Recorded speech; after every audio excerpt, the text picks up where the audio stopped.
The space around them exploded with bright flashes of light. Captain Jake Morrison gripped his chair as the human ship New Horizons shook from the shock waves. Through the main window, he could see massive alien ships firing at each other with weapons that lit up the darkness like angry stars.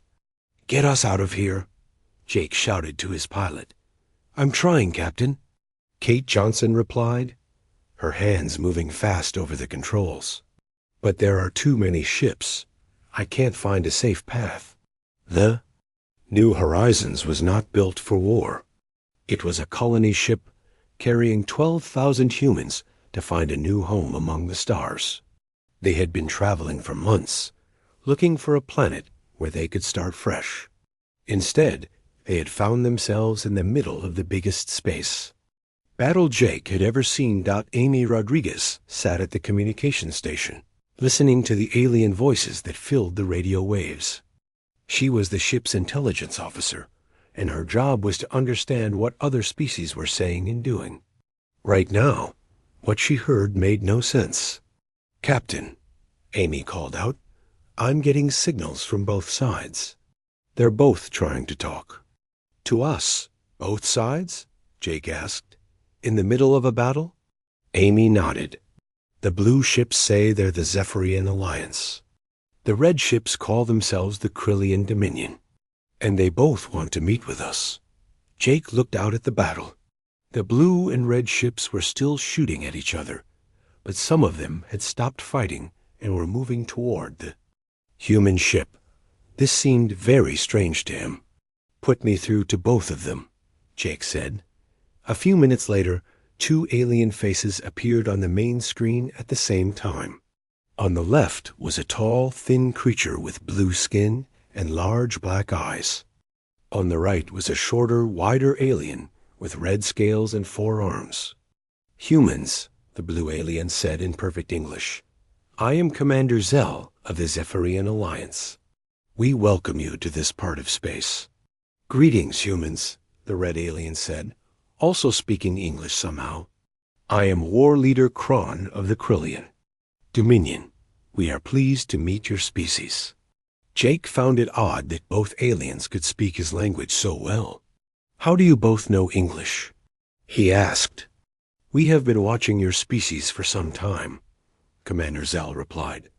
"We have learned your ways." "As have we," War Leader Kron added. "We know much about human courage and fighting spirit." Amy Rodriguez frowned as she listened. Something about this conversation felt wrong, but she could not put her finger on what it was. "We are not looking for a fight," Jake said carefully. "We are just trying to find a new home for our people." "But you have found something better," Commander Zell said, with what might have been a smile. "You have found a chance to join the greatest war in the galaxy. We have been fighting the evil Krillian Dominion for over 300 years. "Evil?" War Leader Kron made a sound like angry breathing. "We fight to protect the galaxy from the lies of the Zephyrian Alliance. They have started this war and caused the death of billions." Jake felt a headache coming on. "Wait, who started this war?"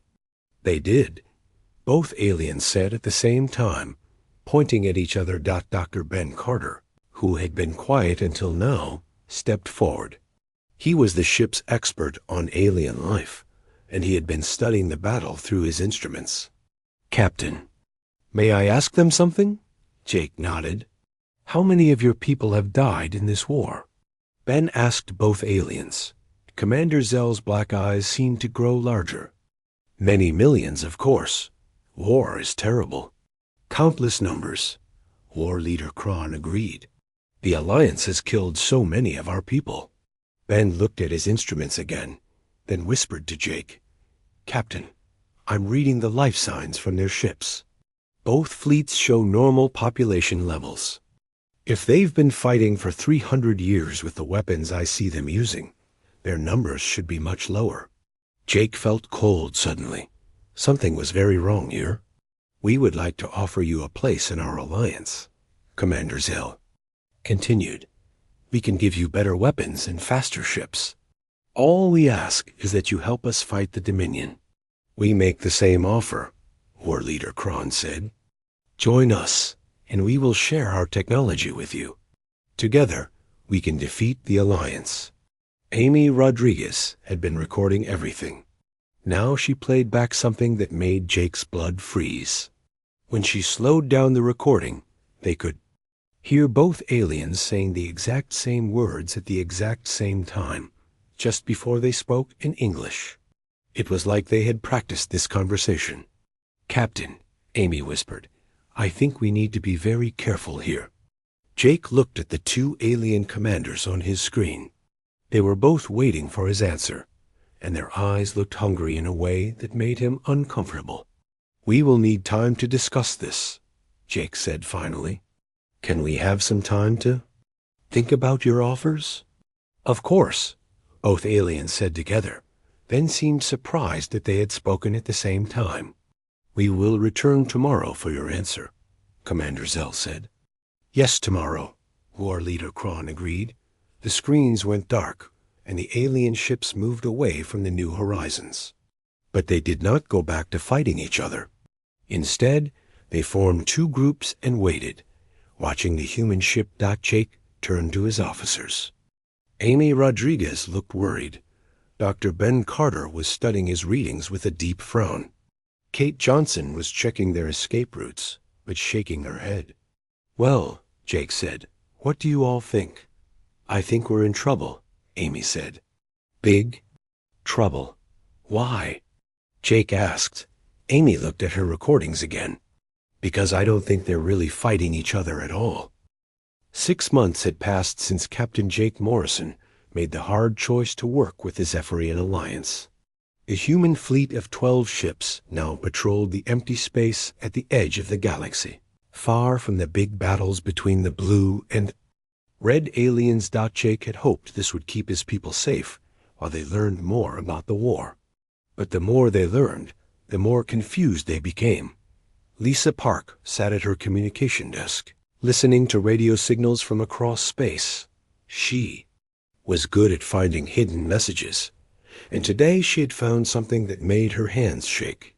Captain Morrison, Lisa called out, trying to keep her voice calm. I need you to hear this. Jake walked over to her station. What did you find? Lisa put the recording on the main speakers.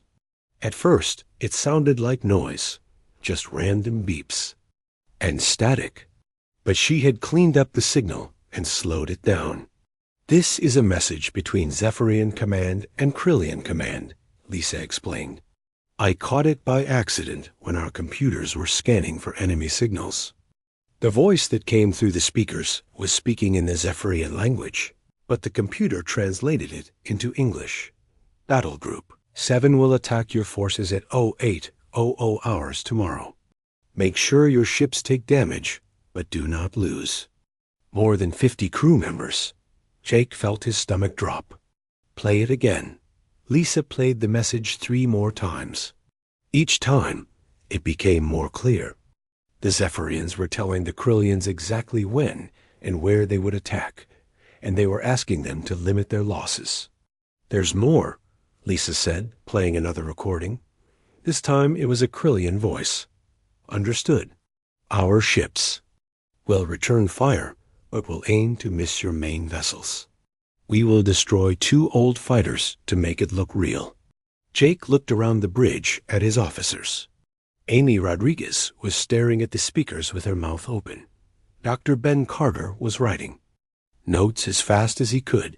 Kate Johnson had stopped piloting and was listening too. They're working together, Amy whispered. The whole war is fake. But that's impossible, Kate said. We've seen the battles. Ships get destroyed. People die. Dr. Ben Carter looked up from his notes. Do they really die? Or do they just disappear? This was the question that had been bothering Ben for months. As the ship's expert on alien life, he had been studying the casualties from both sides. The numbers never added up right. I've been tracking their population levels, Ben explained. Both the Zephyrians and Krillians claim to lose thousands of people in each battle. But when I scan their home planets and main ships, their populations stay the same. Maybe they have many children to replace the dead, Jake suggested. That's what I thought too, Ben said.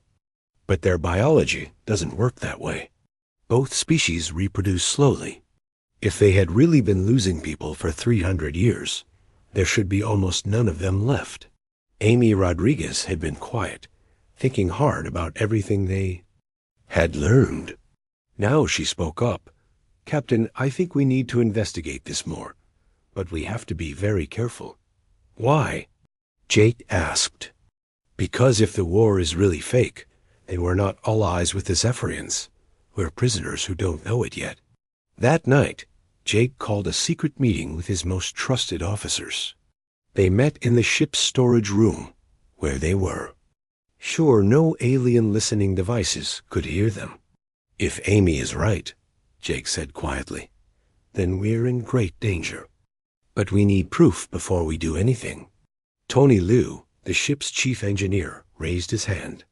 Captain, I might have some proof already. Tony had been working on the new weapons and engines that the Zephyrians had given to the human ships. The aliens said this technology would make the humans better fighters. I've been taking apart the new equipment, Tony explained. But I found something very bad. All of the new weapons have hidden programs in their computers. What kind of programs? Amy asked. The kind that will make the weapons explode and kill the people using them, Tony said. If we ever tried to fight against the Zephyrians, our own guns would kill us first. Jake felt anger growing in his chest. They're planning to betray us. It gets worse, Tony continued. I found the same programs in our engines and life support systems. If the aliens want to kill us, they can do it any time by sending a radio signal to our ships. Dr. Ben Carter was taking notes again. This proves they don't trust us, but it doesn't prove the war is fake. Then we need to find more proof, Amy said. I volunteer to lead a secret investigation team. Jake thought about this for a long time.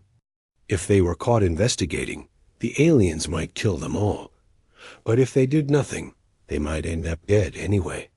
Okay, Jake decided.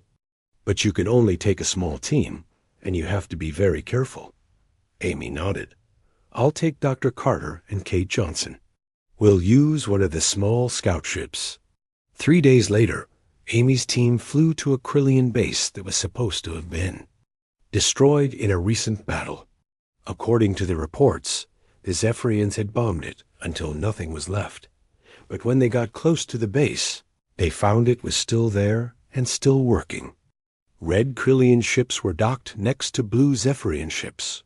Aliens from both sides were walking around together like old friends. Take pictures of everything, Amy whispered to Kate.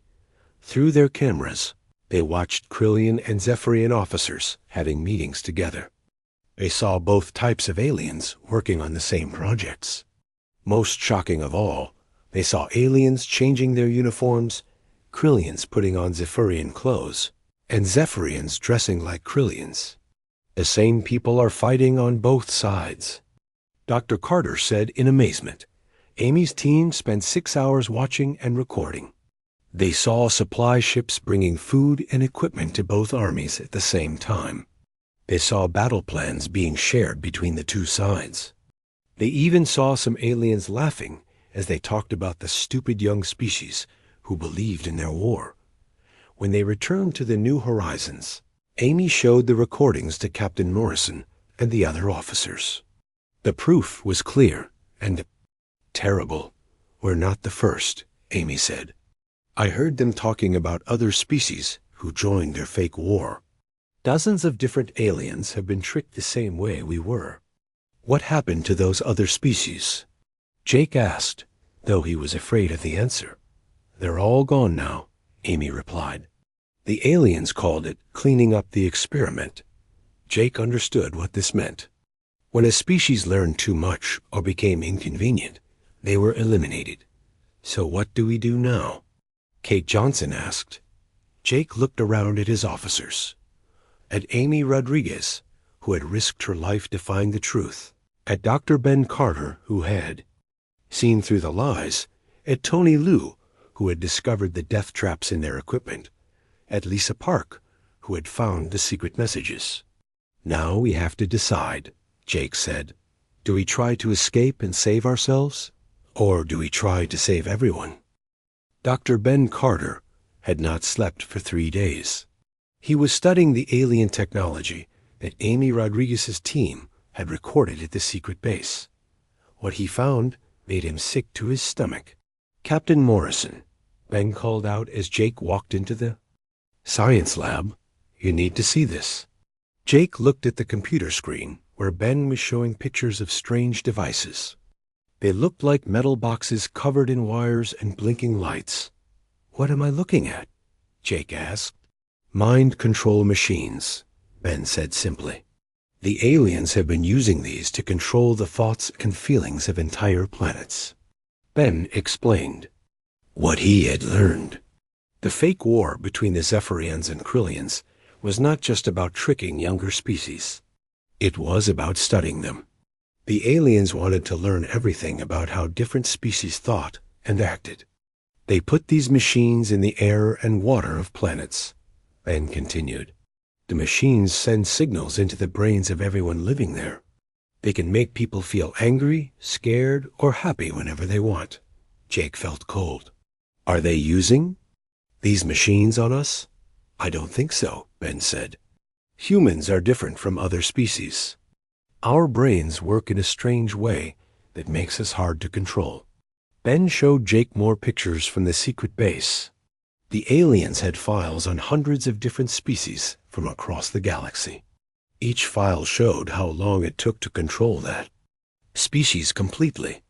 "Most aliens can be controlled in a few months," Ben explained. "But humans have been a problem for them. Our brains are too chaotic and unpredictable." This was because humans had evolved on Earth, which was a very dangerous planet.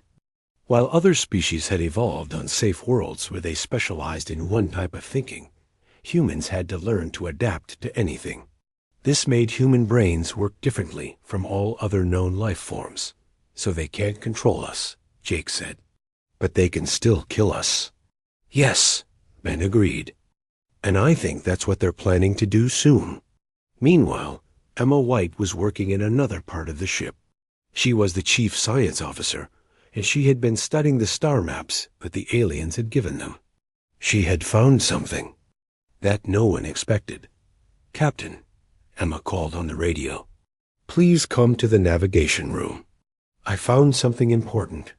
When Jake arrived, Emma was standing in front of a huge map that showed their part of the galaxy. But instead of showing stars and planets, it showed something else. "These are not natural objects," Emma said, pointing to several dots on the map.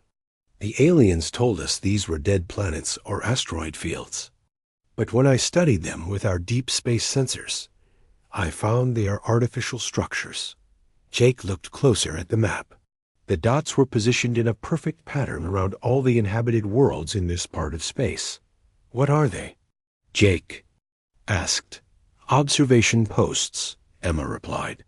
"Someone has built secret bases all around the galaxy to watch every intelligent species. They've been watching us since before we even left Earth." Emma had found more than 30 of these hidden bases just in their local area. Each base was disguised to look like natural space objects, but they were actually advanced monitoring stations. "Who built them?" Jake asked. "I don't know," Emma said. "But whoever they are, they're more advanced than either the Zephyrians or the Krillians. They're watching everyone, including the aliens who are watching us." Back in the communication room, Lisa Park had been trying to break more alien codes. She had found something that made her call for Captain Morrison immediately. "Captain," Lisa said when Jake arrived, "I've been reading the secret messages between the Zephyrians and Krillians. They mention someone called the Architects in almost every conversation." Lisa played several recordings where the aliens talked about getting orders from the Architects. They spoke about the Architects like they were afraid of them. In one message, Lisa explained, A Zephyrian commander asks permission to destroy a small planet. The Krillian commander says he has to ask the architects first. Jake was starting to understand. So the Zephyrians and Krillians are not in charge. Someone else is controlling them. That's what I think, Lisa agreed. And from what I can tell, the architects have been running this fake war for a very long time. Amy Rodriguez had been listening to all of these discoveries.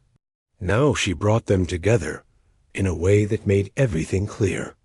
The architects are the ones who built the observation posts, Amy said. They've been studying intelligent species across the galaxy for thousands of years. The fake war is just their latest experiment. She explained her theory to the others. The architects were probably an ancient alien species that had become very advanced long ago. But instead of exploring space or building new worlds, they had become obsessed with studying other life forms. They create artificial problems for younger species, Amy continued. Then they watch to see how each species reacts. It's like we're all laboratory animals to them, Dr. Ben Carter nodded. That explains why the mind control machines work differently on each species. They're testing to see what works on who. But why? Kate Johnson asked. What's the point? Maybe they're looking for something specific, Emma White suggested. Maybe they're trying to find a species that can't be controlled. Jake thought about this. A species like humans? Maybe, Emma said. Our unpredictable thinking might be exactly what they're looking for. Or it might be exactly what they're afraid of. Tony Liu had been quiet during this conversation, but now he spoke up. Captain, I've been thinking about the sabotage programs in our equipment. If the architects are as advanced as we think, they probably know we found those programs. What does that mean? Jake asked. It means they know we're getting suspicious. Tony said. And if they've eliminated other species who got too close to the truth, they'll probably try to eliminate us soon. Amy Rodriguez was studying all their discoveries on her computer.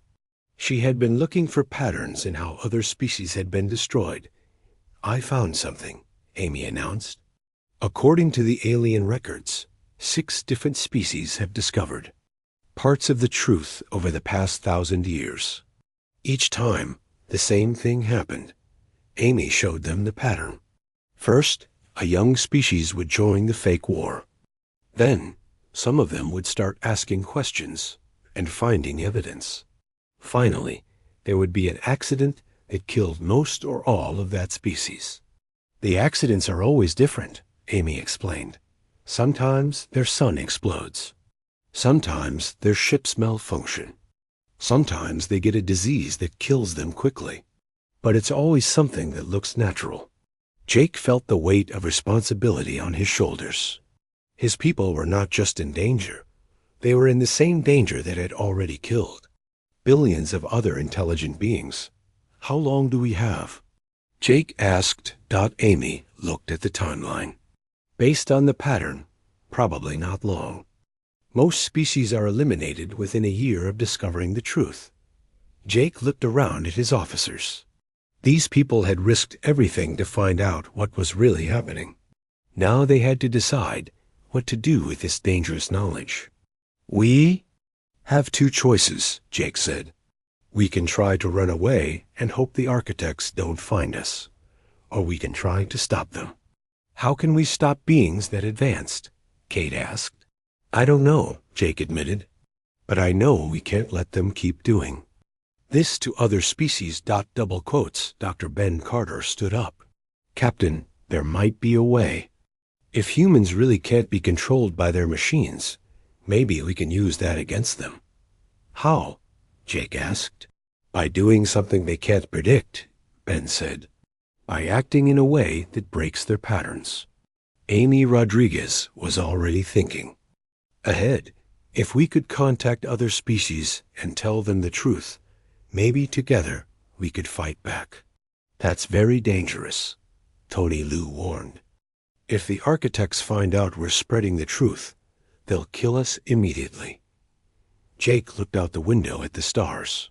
Somewhere out there, other young species were being tricked the same way humans had been. Some of them might be discovering the truth right now, just as his people had. Then we better be very careful, Jake said. And we better move fast. Captain Jake Morrison made the hardest decision of his life. He could not let other species be destroyed like so many before them. Even if it meant risking every human life, they had to try to stop the architects.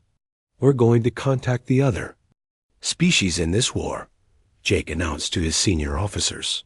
We're going to tell them the truth. Amy Rodriguez had prepared a list of the younger species that were currently serving in the fake war. There were 7 groups that seemed to be in the same situation as humans. The Delphians are water-breathing aliens who joined the Krillian side 6 months ago, Amy explained. The Klaxon are insect-like creatures working with the Zephyrians. Both groups have been asking questions about battle casualties, just like we did. Dr. Ben Carter had been studying the biology of all these species. Adelphians are very intelligent. Their brains work with chemical signals instead of electrical ones. That might make them harder for the architects to control. What about the Klaxon? Jake asked. They think as a group, Ben replied. Each individual Klaxon is connected to thousands of others through quantum signals. If the architects try to control one Klaxon, they would have to control all of them at the same time. This gave Jake hope. Maybe humans were not the only species that could resist the architects' control. Lisa Park had been working on a way to contact these species without the architects detecting their messages. It was very difficult because all normal communication channels were being watched. I think I found a solution, Lisa said. The architects monitor radio signals and quantum communications. But they might not be watching for old-fashioned laser signals sent between ships during battles. Lisa's plan was clever. During the next fake battle, human ships would use hidden laser transmitters to send messages to the other young species. The messages would be disguised as weapon fire, but they would actually contain information about the truth. Tony Liu had been working on another part of the plan. If they were going to tell other species the truth, they needed proof that could not be ignored. I've built portable recording devices, Tony explained. They're small enough to hide in a spacesuit. If we can get close to one of the secret meetings between Zephyrians and Krillians, we can record everything. Kate Johnson volunteered to make the dangerous recording mission. She was the best pilot on the ship, and she knew how to fly without being detected.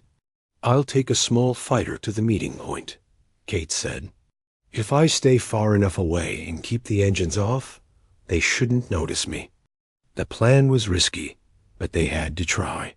If they could get video proof of Zephyrians and Krillians working together, along with recordings of them talking about the architects, other species would have to believe them. 3 days later, Kate Johnson flew her small ship to a location where Lisa Park had detected another secret alien meeting. Kate turned off all her ship's systems and drifted silently through space, using only her cameras to record what she saw. What she found was even better than they had hoped. Not only were Zephyrians and Krillians meeting together, but there were aliens from 3 other species at the meeting too. Species that were supposed to be fighting each other were all working together. Kate recorded everything. She watched as the aliens shared battle plans and decided which ships would be destroyed. In the next fake fight, she heard them talking about the young species that needed to be managed carefully until the architects decided what to do with them. Most importantly, she recorded a conversation where the aliens talked about previous species that had been eliminated. They mentioned the Vorthid Empire, which had been destroyed by a natural solar flare after they discovered the truth.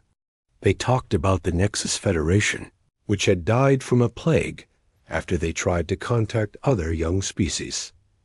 When Kate returned with the recordings, Jake knew they had everything they needed to convince other species.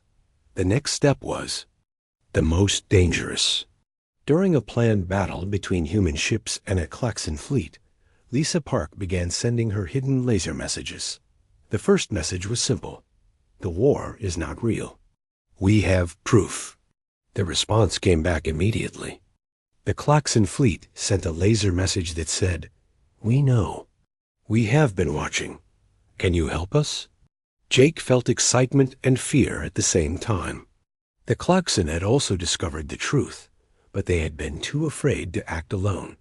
Over the next few hours, laser messages flew back and forth between the human and Klaxon ships.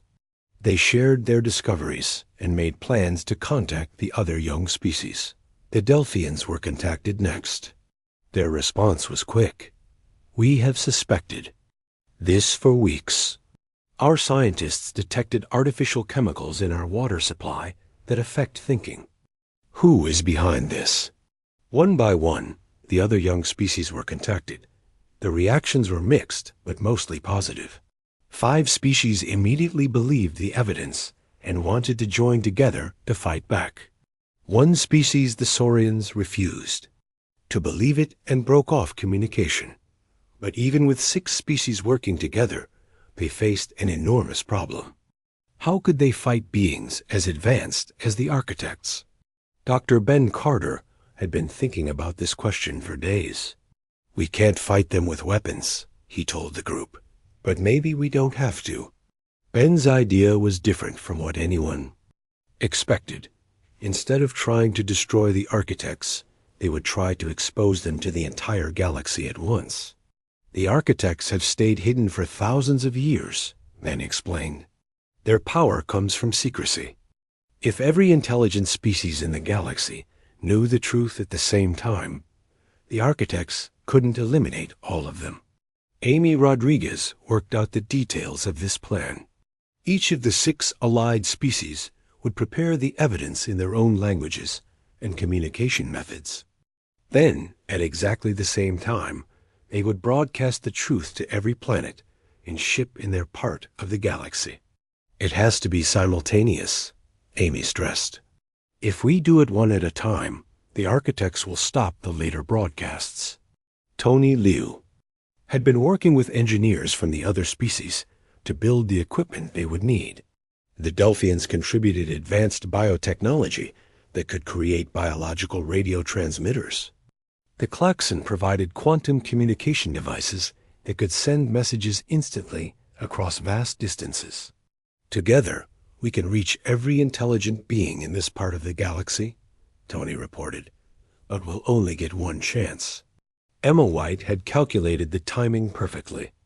Based on the architects' response patterns, we'll have about 10 minutes after the first broadcast before they can react. That should be enough time to reach everyone. The plan was set. In 3 days, all 6 species would simultaneously broadcast the truth about the fake war and the architects to the entire galaxy. But on the night before the broadcast, something went wrong. Lisa Park detected massive movements of both Zephyrian and Krillian fleets. Ships that had been scattered across the galaxy were suddenly converging on the locations of all 6 allied species. "They know," Lisa announced to the emergency meeting. "Somehow, the architects know what we're planning." Jake looked at the tactical display showing hundreds of alien ships moving toward them. The pretense of war between the Zephyrians and Krillians had been completely dropped. Blue and red ships flew together in perfect formation. "How much time do we have?" Jake asked. Amy Rodriguez was calculating based on the ship movements. "The first fleets will reach us in 18 hours. The others will arrive over the next 6 hours after that." Kate Johnson was already preparing the ships for battle. "Captain, we can't fight that many ships. Even with our allies, we're outnumbered. 1,000 to 1. Dr. Ben Carter looked at all the evidence they had gathered, all the proof of the architect's crimes. "We can't let this information die with us," he said. Jake made another hard decision. "We move up the broadcast. We do it now, tonight, before the fleets arrive." "But the other species aren't ready," Amy protested. "We haven't tested all the Equipment. Then we'll have to hope it works, Jake said. Because if we wait, we'll all be dead, and the truth will die with us. Tony Liu was already contacting the other species, telling them about the change in plans. One by one, they agreed to move up the broadcast. The Delphians responded first. Our transmitters are ready. We will begin in 1 hour. The Klaxon sent their reply through quantum signals. The hive minds are prepared. We await your signal. Jake looked around at his officers one more time. These people had risked everything to uncover the truth. Now they were about to risk everything to share it. Are we ready? Jake asked. Amy Rodriguez nodded. The evidence is prepared and loaded into our transmitters. Tony Liu checked his equipment. All systems are working. Lisa Park confirmed the connections to their allies. All 6 species are standing by. Jake took a deep breath. Once they sent this broadcast, there would be no going back. The architects would try to kill them all. But if they succeeded, the truth would be free. Begin the broadcast, Jake ordered. The broadcast began at exactly midnight, ship time.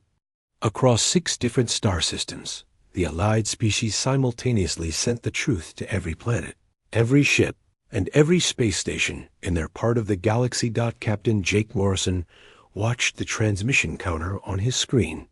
The evidence was being sent in hundreds of different languages to thousands of different worlds.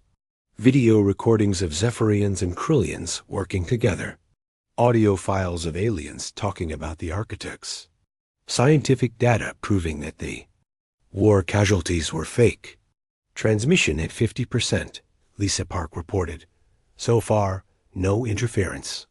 But Jake could see on the long-range sensors that the combined Zephyrian and Krillian fleets were getting closer. The nearest ships would arrive in less than 6 hours. Transmission at 75%, Lisa announced. We're getting response signals from other species.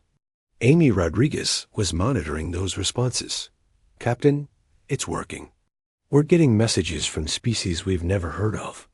They're saying they always suspected something was wrong with the war. The responses were coming from all across the galaxy. The Thorian Republic sent a message saying they had questioned why the war never seemed to end. The Cascade Alliance reported that they had noticed the same ships being destroyed multiple times in different battles. Transmission complete, Lisa announced. The truth is now available to every intelligent species in this sector of the galaxy. Jake felt a moment of relief, but it did not last long. At that same moment, Emma White's long-range sensors detected something that made her call out in alarm. Captain, I'm reading massive energy signatures coming from the hidden observation posts. Something is powering up. Before Jake could respond, the communication system activated by itself. The main screen lit up with an image that none of them had ever seen before. The creature on the screen was ancient and strange. It looked like it was made of silver metal and glowing crystals, but it moved like a living being. Its voice, when it spoke, sounded like music mixed with the sound of grinding metal. Young species, the creature said, you have made a grave error. Jake stood up from his captain's chair. Are you one of the